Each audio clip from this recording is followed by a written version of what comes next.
bienvenue à cette émission Mon métier sur l'aide d'Abras TV.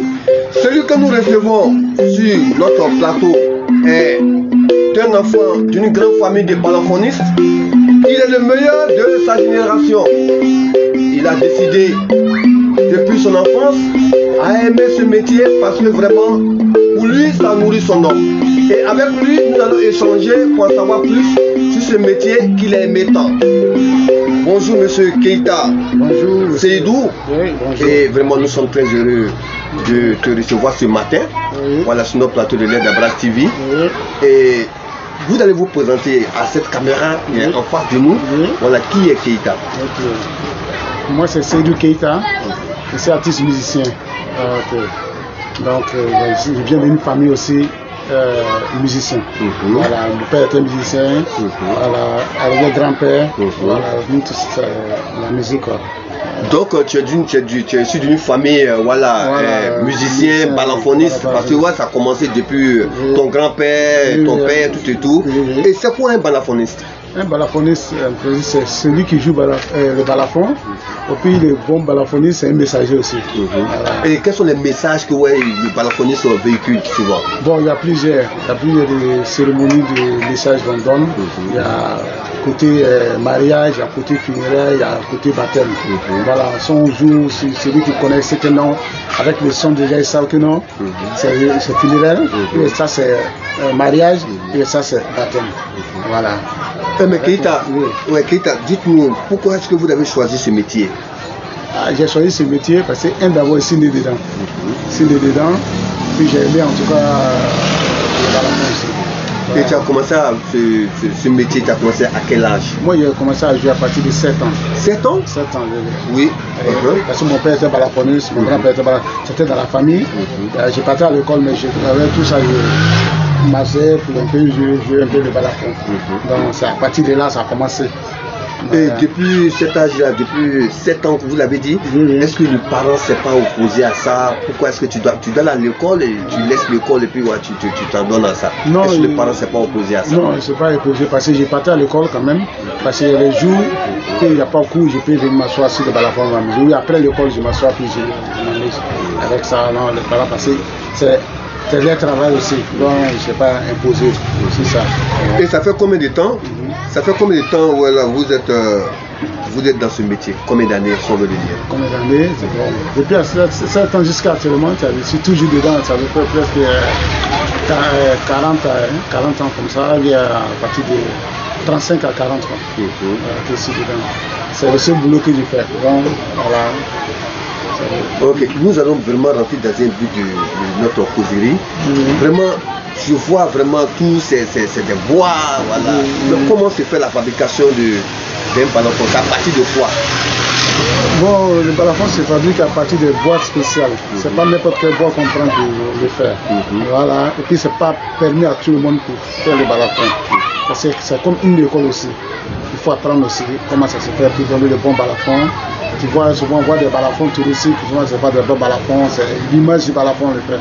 Mais avec nous, c'est le bon balafon, avec le bon bois, de la manière... Et ça c'est le bois, ça c'est quel bois? Le bois, c'est le bois, on appelle ça les palissandres. Les palissandres, ça c'est le bois du balafon.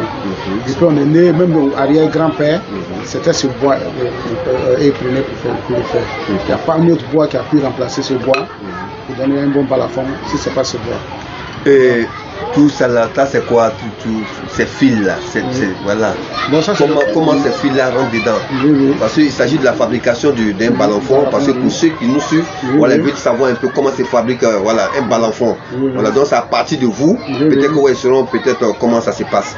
Voilà, donc expliquez-nous un peu, parce que là, je vois déjà les fils qui passent. Comment ces fils là passent?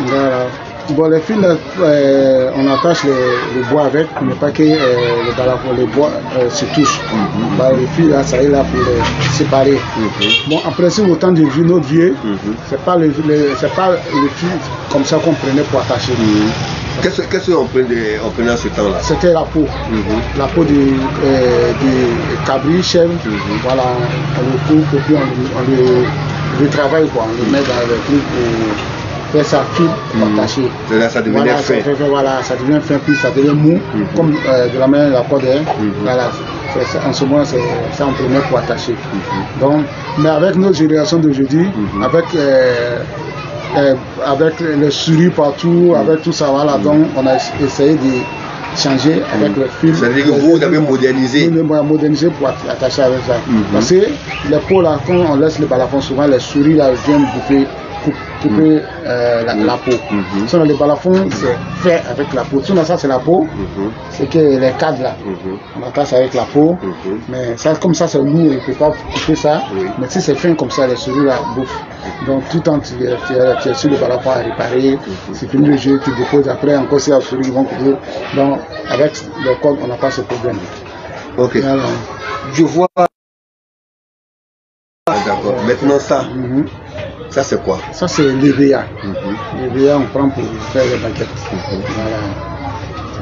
D'accord, déjà vous avez déjà expliqué comment voilà, la fabrication du balafon, tout et tout. Est-ce qu'on peut avoir moins un son que vous pouvez jouer tout à l'heure pour qu'on puisse vraiment savoir comment est-ce que vous avez expliqué voilà, la fabrication du balafon et voilà ce que ça donne comme son après la fabrication. Donc vous pouvez vous donner quelque chose. D'abord, moi mes balafons là, je fais ça en fonction des accords.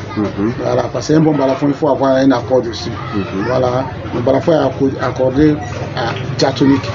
Ça c'est do, ça c'est ré, ça c'est mi, ça c'est fa, sol, la, si, do. Donc je vais jouer un peu. Allez-y. Voilà, tout le monde connaît. Tout le monde connaît le chant.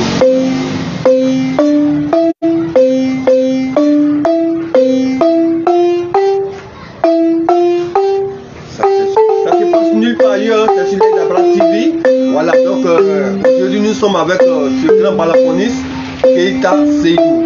Et écoutez vraiment les sons, vraiment c'est super.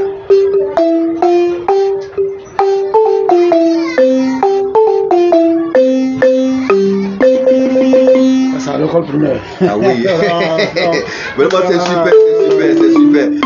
Voilà. Ça c'est le piano. Voilà, le piano africain, oui. Voilà, ça c'est le piano africain. Ah, vraiment c'est. Et je veux savoir un peu, est-ce que les gens arrivent à venir commander voilà, le balafon chez vous? Oui. Parce que les gens commandent maintenant plus. Avant, les gens ne s'intéressaient pas. J'ai dit que bon, le balafon, ça appartient à une famille. Bon, peut-être que les gens ne s'intéressent pas. Même maintenant, il y a beaucoup d'hommes qui s'intéressent. Même à l'INSAC, parce qu'il y a le balafon qui est à l'INSAC avec les enfants. Parce que c'est nous-mêmes on a amené le balafon là-bas. Ils ont pu accepter. Puis, il y a beaucoup d'élèves qui apprennent. Donc avec ça, plusieurs gars viennent commander le balafon. Est-ce qu'avec ce métier que vous aimez tant, voilà, on peut dire que vous êtes né dedans, voilà, est-ce que ça vous a amené à faire des tournées voilà, un peu partout? Et quelles sont les différentes tournées que vous avez faites grâce à ce métier? Ce métier, j'ai fait plusieurs tournées avec ce balafon, avec les balafons. Voilà, parce que j'étais allé en Allemagne, j'étais allé en France, j'étais allé en Chine, j'étais allé en Belgique, j'étais allé en Égypte, au Maroc, Tunisie, partout. Bon, c'est pas partout dans le monde, mais plusieurs. Ça vous a permis en tout cas de tourner. Parce que depuis à partir de 2007, moi j'ai commencé à faire des tournées. Ça a fait de Corona même qui a un peu ralenti. Après, on devait même aller au Canada. Pour le moment, j'espère que peut-être ça va aller. Inch'Allah, comme on dit en islam. Et tous ces tournées, comment les gens vous ont accueilli là-bas avec balafon? Parce que pour d'autres, c'est jamais vu. Oui, voilà, comment est-ce que les gens vous ont accueilli là-bas? Non, on était bien accueillis parce que d'autres ne connaissent pas. Parce qu'en Afrique ici, même en Afrique, il y a beaucoup d'hommes qui ne connaissent pas les balafons. Le balafon est compté dans les comment on appelle, dans les autres pays, mais partout en Afrique. Voilà. Comme le Mali, il y a les balafons. Burkina, il y a les balafons. Côte d'Ivoire, il y a les balafons. Tchad même, il y a les balafons. Mais Niger, ils n'ont pas les balafons. Ils n'ont pas les balafons. Même les Nigériens aussi n'ont pas les balafons. Comme ça.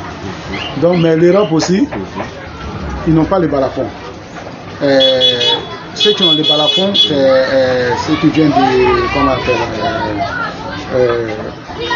on appelle, côté de l'Amérique là. Bon, je ne suis pas dessus. Ça vient, voilà. Ok, mais avez-vous déjà collaboré avec des artistes grâce à votre métier? Plusieurs. Et quels sont ces artistes-là? Vous pouvez citer quelques-uns? Moi, j'ai joué avec Bembeya Jazz. Bembeya Jazz, le groupe guinéen.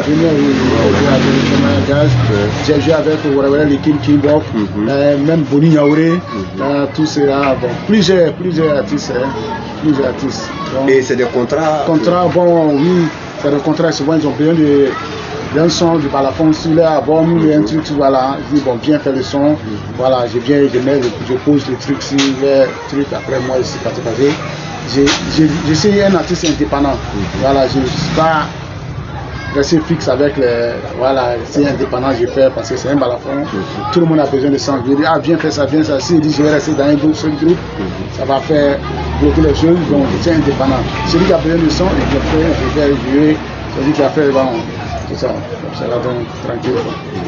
Seydou Keita, aujourd'hui vous êtes un chef, voilà, de votre métier que vous aimez tant. Est-ce que vous avez un groupe que vous avez formé? Oui, j'ai un groupe.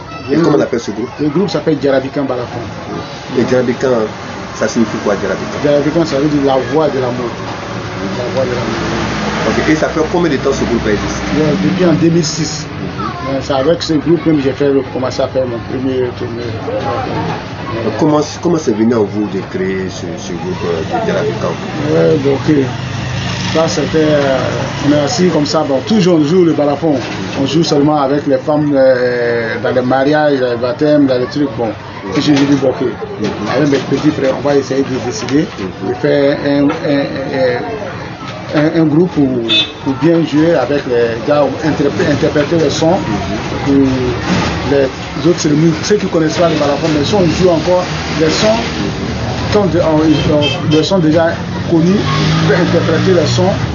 Avec ça, le groupe peut aller de l'avant. C'est là que j'ai commencé avec mes petits frères. Moi, j'ai fait 3 balafons, un balafon solo, un balafon accompagnement, et un balafon basse. Parce que j'ai calculé, j'ai fait comme l'orchestre. L'orchestre, il faut avoir la guitare basse, il faut avoir le piano, il faut avoir le guitare solo. Donc j'ai imaginé ça, fait ce truc, mais tout est balafon. Ça a été compté. Il y a le balafon basse, l'accompagnement et le solo, et puis les percus. D'accord. Voilà. Vous avez combien de personnes avec vous? J'ai 5 personnes. Moi-même, dans mon groupe, moi je suis le bassiste. Voilà, j'ai mis mon petit frère comme le soliste, et puis un autre petit frère comme l'accompagnateur. Et puis il y a 2 petits frères qui font le djembé, le percu, et puis il y a un qui donne la grosse question de la batterie. C'est en africain, c'est pas pour les blancs. Voilà, c'est l'imagination qui est là dans l'Afrique. Ça. Est-ce que ce métier-là, lorsque les femmes viennent vous voir pour des cérémonies de mariage, est-ce que c'est cher? Oui, bon. Le principe, c'est pas tellement cher. Quand je dis c'est pas tellement cher, c'est différent d'un contrat pour aller jouer dans ce voilà passé. Les femmes viennent nous voir pour le mariage. Le minimum, on les prend 60 000 francs. Pour toute la journée? Non, pas toute la journée, c'est à partir de 15h à 18h. 15h à 18h. Voilà. Et si c'est au petit matin? Si c'est au petit matin, ça va dans les 100 000 francs. 100 000 francs. Mais est-ce que ce métier que vous aimez, est-ce que ça nourrit son nom? Oui, ça nourrit bien. Moi, j'ai pas autre boulot. Qui sont ministres, faire quelque chose. Donc voilà, donc avec ça, nous on se débrouille. Voilà. Ça c'est bien dit. Voilà. Est-ce que vous faites des formations? Vous formez des gens qui veulent apprendre à faire du balafon? Est-ce que vous les formez? Oui.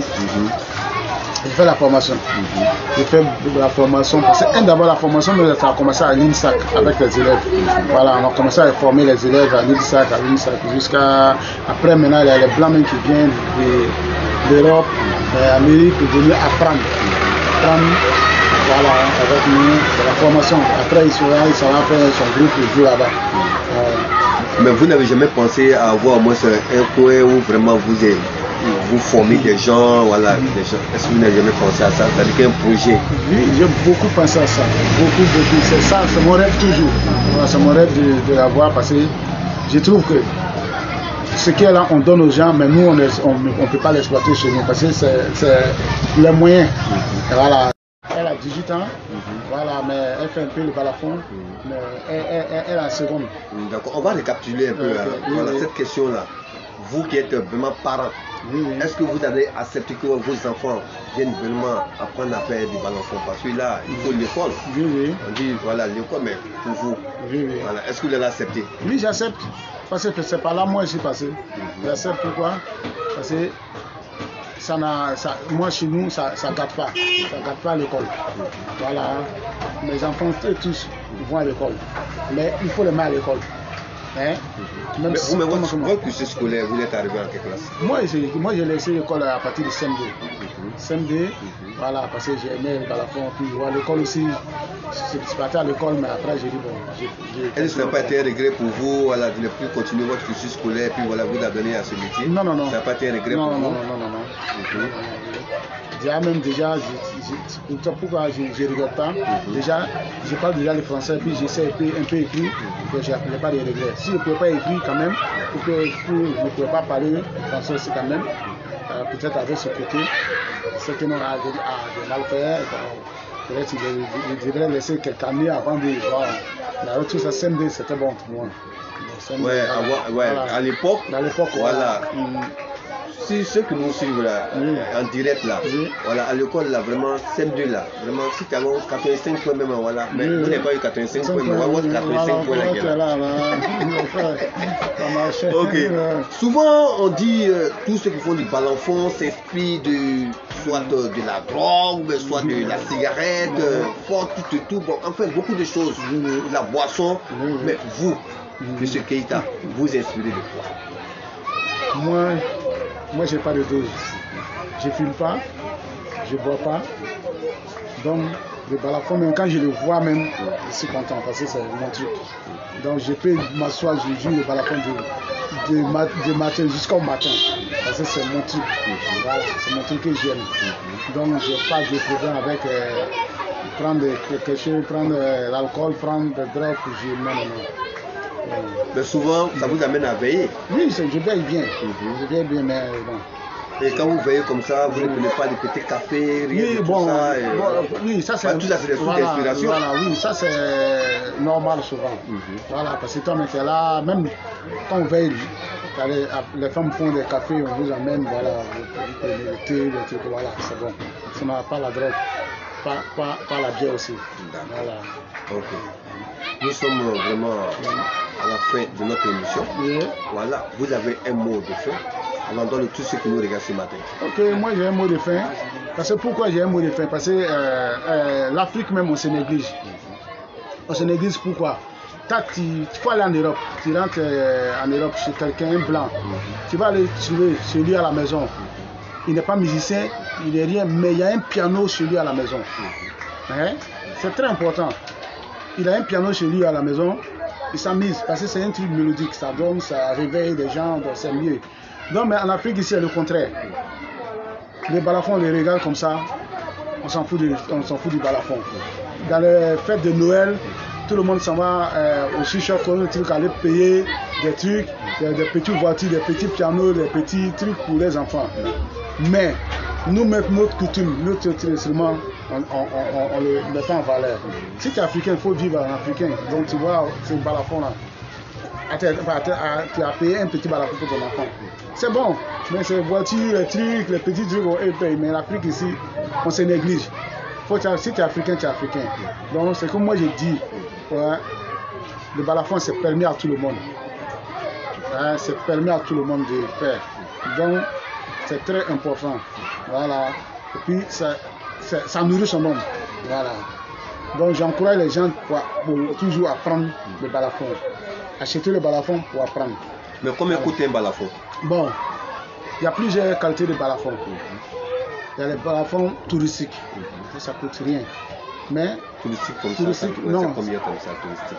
Touristique comme ça c'est 60 000. Mais le balafon, bon balafon comme ça, avec des bois de palissandre, je fais ça 150 000. Donc voilà. Et est-ce que les gens commandent ça? Oui, les gens commandent. Tout ça, même tu vois, tout ça c'est commande. Mais ça, je le joue. Mais tout ça, même c'est commande. Voilà, tous ces bois-là, ça c'est fait pour la commande. Ok. Vraiment, Keita, Seydou, on était extrêmement ravis d'être avec toi ce matin pour cette émission Mon Métier. Et nous n'allons pas terminer l'émission sans que vous nous donniez quelque chose sur le concert de l'hymne national de la Côte d'Ivoire. En parlant fort. Allons-y. Il n'y a pas de problème.